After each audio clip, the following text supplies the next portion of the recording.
guys, Computer MD of Gilbert here today, and I'm going to show you kind of how to make a natural blur with the camera in the background of a portrait or a picture, whatever you're going to take to make the subject more in focus. So you know the subject is the subject and the background is the background. So we'll have a good balance between the picture. So it's real simple. This is a Canon right here, and it's a real good camera. It's a Rebel XTI, great camera. But if our camera guy right here will come up here to change the aperture and to get it on the correct mode right first.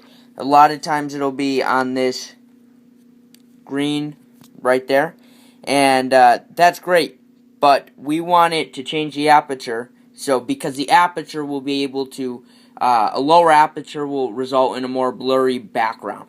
So we want to change it to AV, and once we have it on AV, if our camera guy could get that there, we're going to want to look at the screen. Now this camera here only goes to a 5.0 aperture, but you adjust it by using this up here, this little scroll bar up here, or sometimes it'll be back here, but in this case it's not. But you want to scroll that little bar as low as it can go, and this, as I said, is an aperture of 5.0. And then you could go back now. Then when you get your aperture, you have it as low as you could go. The shutter speed will automatically adjust, being it'll just adjust to the correct aperture that you have it set to. And then from there, just look through the viewfinder,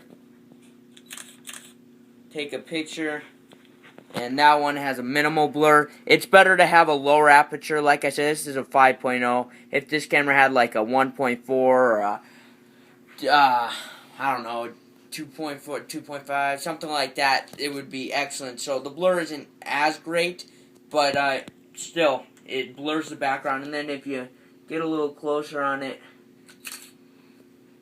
it'll blur it even more in the background. You can see just a little blur back there. I'll show you the picture. I'll pull the pictures up on screen, so they'll be here. The focus might be off a little bit because I have the manual focus on the screen. So. Right, yeah. The focus on, we're just shooting with the iPhone camera right now, so the focus might be off a little bit. Alright guys, so that is literally exactly how you change the blur and add a blur to the background with the DSLR, and I hope you could go out and take some good pictures.